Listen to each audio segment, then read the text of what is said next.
Unter der intensiven Morgensonne im Maquena Naturreservat wirkt die Graslandschaft ruhig und weitläufig. Kurze Abschnitte grünen Grases, die sich mit trockenem Land abwechseln, ergeben ein vertrautes Bild der afrikanischen Wildnis. Mitten aus diesem Raum tauchte ein ausgewachsener Leopard auf, der langsam und mit misstrauischer Miene umherschritt. In ihren scharfen Kiefern lag der Kadaver einer Pavianmutter, die erst kürzlich dem natürlichen Gesetz des Überlebens zum Opfer gefallen war. Das Ungewöhnliche an der Szene war, dass ein Pavianbaby noch lebte und sich eng an den Körper seiner Mutter klammerte.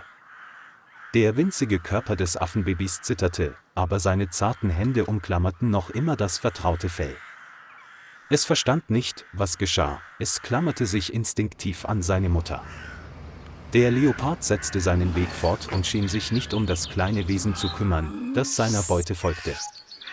Die gesamte Steppe war in eine schwere Stille gehüllt, die nur vom Wind und den Schritten der Leoparden unterbrochen wurde. Aus eben dieser Stille entsteht ein grausamer Moment in der Natur. Der Leopard hielt an einer Lichtung an und begann, das Fleisch zu fressen, das er zum Überleben brauchte. Während der gesamten Zeit wich das Affenbaby nicht von der Seite seiner Mutter, nicht einmal für einen kurzen Augenblick. Es schrie nicht vor Panik und versuchte auch nicht, der drohenden Gefahr zu entkommen. Ihre kleinen Augen weiteten sich und spiegelten eine Mischung aus Angst und einem schwachen Hoffnungsschimmer wider, dass ihre Mutter vielleicht noch wach sein könnte. Nachdem der Leopard seine Mahlzeit beendet hat, steht er auf und schaut sich um sich von seiner Sicherheit zu überzeugen. Ohne zu zögern, drehte der Leopard ihm den Rücken zu und ging davon, die Überreste seines Körpers auf dem Boden zurücklassend. Die Silhouette des Raubtiers verschwand allmählich hinter den grünen Bäumen und stellte die Stille in der Savanne wieder her. Das Affenbaby verharrte regungslos, sein Körper eng an die Mutter gepresst, als ob die Zeit stillgestanden hätte. Die Sonne schien weiterhin herab und ließ den Ort noch heißer und trostloser erscheinen. Von diesem Moment an war das Affenbaby in der rauen Natur völlig auf sich allein gestellt. Die Zeit verging langsam vom Mittag bis zum Nachmittag, und das Sonnenlicht wurde allmählich milder. Das Affenbaby verharrte in derselben Position, seine winzigen Hände klammerten sich noch immer an das restliche Fell. Sein Körper war vor Hunger und Erschöpfung geschwächt, doch die Angst, seine Mutter zu verlieren, war größer als jedes andere Gefühl. Es erschienen keine Affen, und es war auch kein vertrautes Geräusch ihrer Art zu hören. Hoch oben am Himmel erschienen Geier, die langsam kreisten. Ihre Schatten huschten über den Boden und kündigten drohende Gefahr an.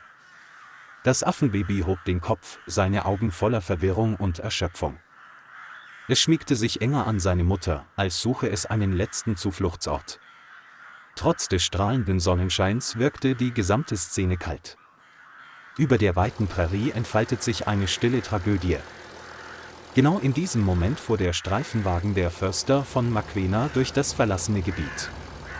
Den drei Rangern, Daniel Okoro, Lukas Meyer und Ascha Njoroge, fiel schnell etwas Ungewöhnliches auf. Daniel bat den Fahrer, anzuhalten, als er eine kleine, reglose Gestalt am Boden liegen sah. Alle drei traten zurück und näherten sich mit äußerster Vorsicht und Wachsamkeit. Sie waren fassungslos, als sie feststellten, dass das Affenbaby neben seiner toten Mutter noch lebte. Ascha kniete sich als Erste hin und hielt dabei einen sicheren Abstand, um die Reaktion des Affenbabys zu beobachten. Die Augen des kleinen Tieres waren voller Angst, aber von Aggression war nichts zu sehen. Lukas überprüfte rasch die Umgebung, um sicherzustellen, dass keine Gefahren mehr bestanden. Daniel war angesichts dieses seltenen und herzzerreißenden Anblicks sprachlos.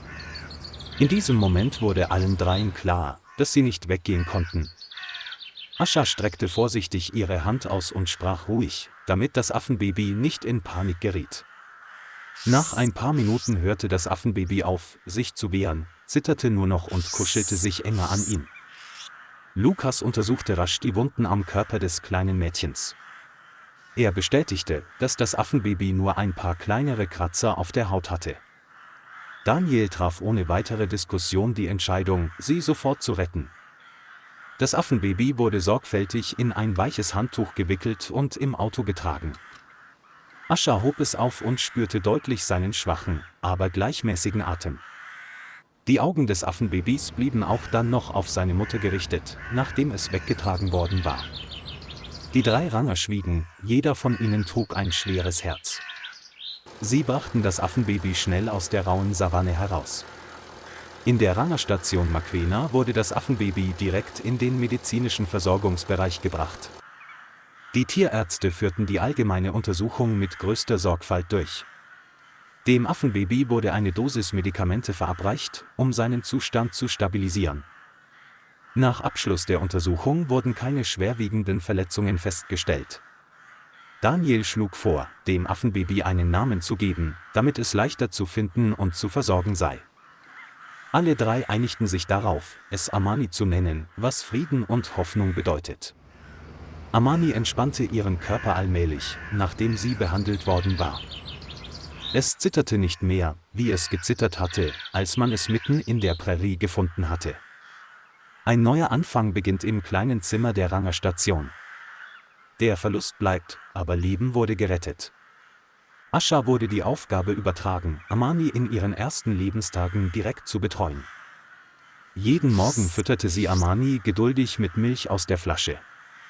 Amani lernte allmählich, die Flasche mit ihren winzigen Händen zu halten. Die anfänglich unbeholfenen Bewegungen wurden nach und nach geschickter. Ascha verbrachte Zeit damit, Amani beizubringen, wie man auf niedrige Holzgerüste klettert. Das kleine Äffchen begann, neugierig auf seine Umgebung zu werden. Der Ausdruck der Angst, der einst in ihren Augen geleuchtet hatte, wich allmählich neugieriger Beobachtung. Lukas und Daniel überwachen regelmäßig Amanis Genesungsprozess. Die gesamte Rangerstation begann Amani nach und nach als ein besonderes Mitglied zu betrachten. Die engagierte Pflege half Amani, jeden Tag stärker zu werden. Amanis Geschichte verbreitete sich schnell unter den Touristen, die Maquena besuchten. Viele Menschen verstummten, als Ascha von dem Moment erzählte, als sie Amani fand.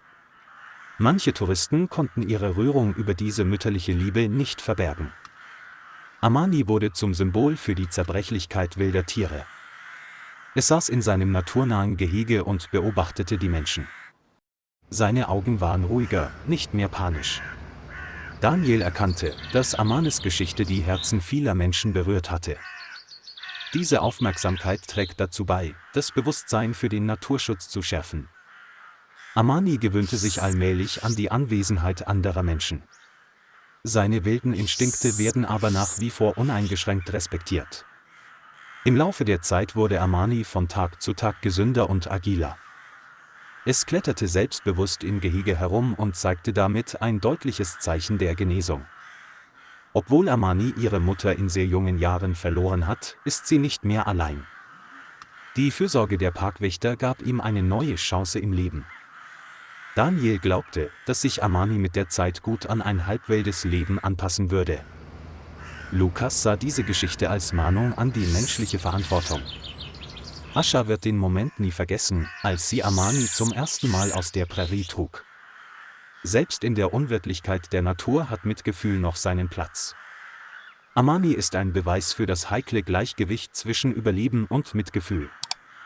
Und in Maquena hinterließ eine kleine Geschichte große Spuren.